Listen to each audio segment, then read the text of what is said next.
जय हिंद प्यारे बच्चों। मैं संतोष कुमार मिश्रा आज आपके लिए लेकर आया हूं क्लास 10th चैप्टर नंबर 7 जीव जनन कैसे करते हैं से रिलेटेड कुछ इंपॉर्टेंट ऑब्जेक्टिव क्वेश्चन आंसर। इसके पहले के जितने भी लेसन्स हैं, लेसन 1 to 6, उसके वीडियोस मेरे यूट्यूब चैनल में अपलोड हैं।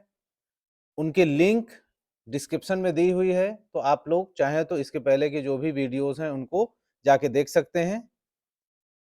जैसे ही ऑब्जेक्टिव क्वेश्चन आंसर पूरे लेसन के समाप्त हो जाते हैं, उसके बाद मैं important question answer 2 marks, 3 marks और 4 मार्क्स के जो आते हैं उससे रिलेटेड वीडियोस भी बनाऊंगा। तो सबसे पहले आप मेरे चैनल को सब्सक्राइब कर लें ताकि जो मेरे लेटेस्ट वीडियोस हैं वो आपको मिल सकें। तो चलिए शुरू करते हैं आज का वीडियो। सबसे पहला क्वेश्चन, पराग कोश में होते हैं। पराग कोश में क्या पाए जाते हैं? पराग कोश में परागकण पाए जाते हैं।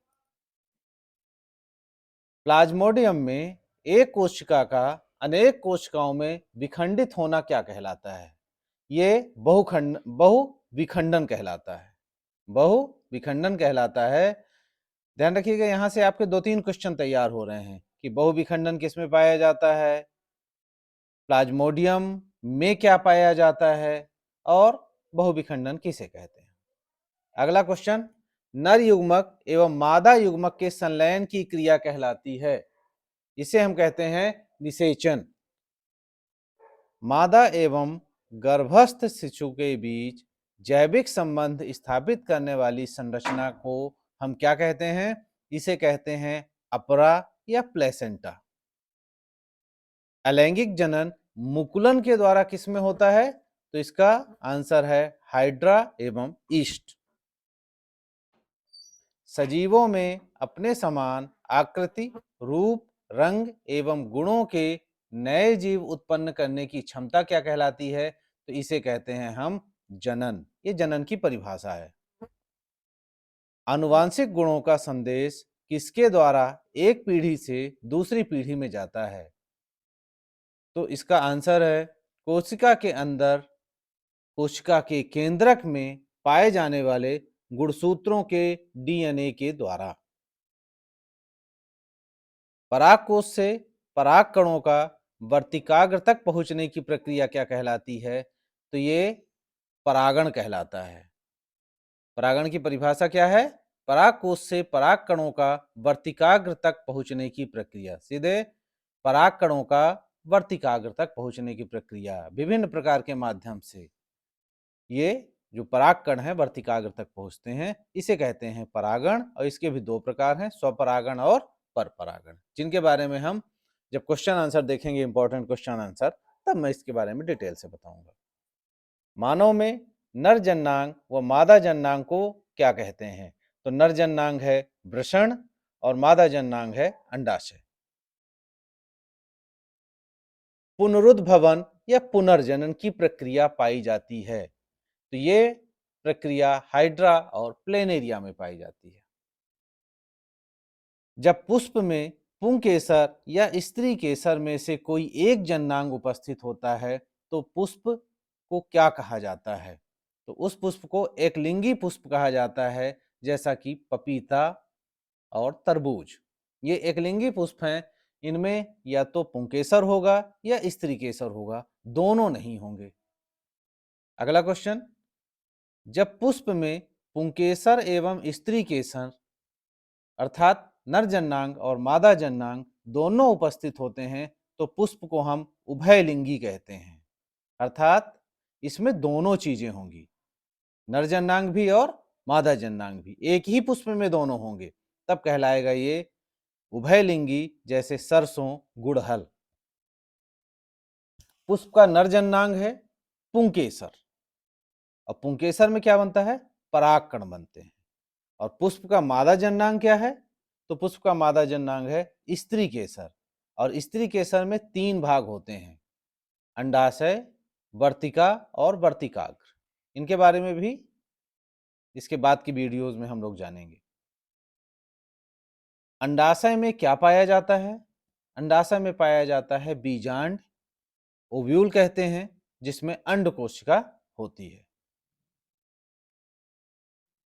स्वपरागण प्रायः होता है द्विलिंगी पौधों में या उभयलिंगी पौधों में, क्योंकि उसमें नर जन्नांग और मादा जन्नांग, स्त्री केसर और पुंकेसर दोनों होते हैं उसी पुष्प में, इसलिए इनमें स्वपरागण हो जाता है। नर जन्नांग कोशिका या शुक्राणु का निर्माण कहाँ होता है? इसका निर्माण होता है वृषण में। अगला, मादा जनन कोशिका या अंड कोशिका का निर्माण कहाँ होता है? अंडाशय में। नर जन्नांग में जो नर जनन कोशिका है वो और मादा जन्नांग से मादा जनन कोशिका, इन दोनों के संयोग से होने वाले जनन को हम क्या कहते हैं? तो इसे हम कहते हैं लैंगिक जनन। अर्थात लैंगिक जनन में नर जनन कोशिका और मादा जनन कोशिका दोनों की आवश्यकता होती है, निषेचन की प्रक्रिया होती है, इसे हम कहेंगे लैंगिक जनन। अगला क्वेश्चन, वह विधि जिसमें पौधों के कुछ भाग जैसे जड़, तना, पत्ती उपयुक्त परिस्थितियों में विकसित होकर नया पौधा बनाते हैं, इसे कहते हैं कायिक प्रवर्धन। जड़ से नया पौधा बन जाएगा, तना से, पत्ती से, जैसे गुलाब, गुलाब में क्या करते हैं हम लोग? कटिंग कर लेते हैं उसके तने को और लगा देते हैं दूसरी जगह पर, उससे एक नया पौधा तैयार हो गया, ये है कायिक प्रवर्धन।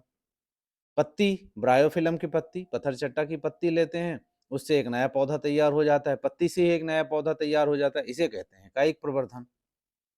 तो कायिक प्रवर्धन के द्वारा जड़, तना या पत्ती से एक नया पौधा तैयार हो जाता है। वह प्रक्रिया जिसमें जीवों के शरीर पर कुछ उभार उत्पन्न होते हैं, जो परिपक्व होने पर जीव से अलग होकर नए जीव को जन्म देते हैं, यह कौन सी प्रक्रिया है? जनन की प्रक्रिया है, इसे कहते हैं मुकुलन। ये जो उभार उत्पन्न हो रहा है शरीर में, ये मुकुल कहलाता है। मैच्योर होगा, धीरे धीरे बढ़ेगा और फिर अपने उस जीव से अलग हो जाता है और एक नया जीव बना लेता है, इसे कहते हैं मुकुलन। अगला क्वेश्चन, एक कोशिकीय जीवों में जनन की वह विधि जिसमें एक कोशिका विभाजन के द्वारा दो बराबर भागों में विभक्त हो जाता है तथा प्रत्येक भाग एक नए जीव को जन्म देता है, इसे कहते हैं द्विविखंडन, जो कि अमीबा में पाया जाता है।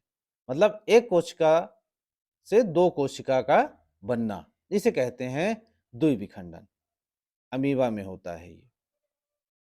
अगला क्वेश्चन, बहुविखंडन से संबंधित है या बहुखंडन से संबंधित है? दोनों एक ही चीजें हैं।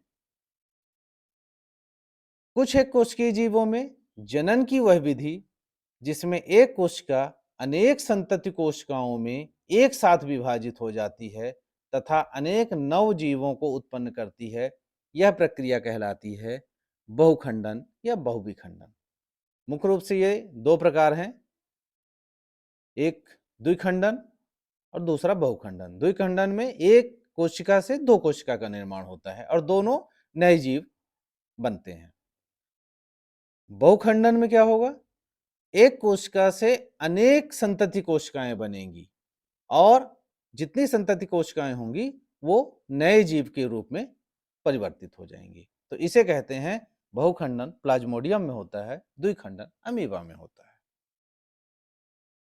अगला, सरल संरचना वाले बहुकोशिकीय जीव विकसित होकर छोटे छोटे टुकड़ों में खंडित हो जाते हैं, ये टुकड़े वृद्धि करके नए जीव में विकसित हो जाते हैं, यह प्रक्रिया कहलाती है खंडन।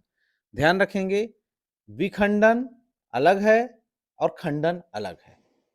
इसके पहले जो हमने प्लाज्मोडियम और अमीबा का उदाहरण देखा वो द्विखंडन और बहुखंडन, द्विविखंडन या बहुविखंडन उसका उदाहरण है, लेकिन ये क्या है? ये खंडन है। खंडन होता है स्पायरोगायरा में, और स्पायरोगायरा जो है वो छोटे छोटे टुकड़ों में यदि टूट गया है तो जितने टुकड़े टूट होते हैं उतने ही नए जीव विकसित हो जाते हैं, तो ये कहलाता है खंडन। तो इस चीज का विशेष ध्यान रखिएगा कि आपसे पूछा क्या जा रहा है, खंडन या विखंडन। मानव में निषेचन कहाँ होता है? तो निषेचन होता है अंडवाहिनी में। नर में शुक्राणु का निर्माण कहाँ होता है? वृषण में होता है शुक्राणु का निर्माण। इसके बारे में भी हम लोग बात कर चुके हैं। डीएनए का पूरा नाम क्या है? Deoxyribonucleic acid. डीएनए का पूरा नाम डीऑक्सीराइबोन्यूक्लिक एसिड। आरएनए का राइबोन्यूक्लिक एसिड होता है। और एक लास्ट क्वेश्चन जिसके बारे में मैं पहले भी बता चुका हूं, लेकिन यहां दूसरे तरीके से लिख के इसको बता रहा हूं कि वह विशेष रचना जिसके द्वारा भ्रूण को मां के रुधिर से पोषण मिलता है। जब मां के गर्भ में बच्चा रहता है तो उसे पोषण कहां से मिलता है? उसे पोषण मिलता है प्लेसेंटा से या अपरा से। हिंदी में हम अपरा कहेंगे और इंग्लिश में प्लेसेंटा कहते हैं। तो यह एक विशेष रचना होती है। उम्मीद करता हूं कि पूरे क्वेश्चन आप बहुत अच्छे से तैयार कर लेंगे। आगे के वीडियो में फिर से मिलेंगे एक नए अध्याय के साथ। तब तक के लिए धन्यवाद।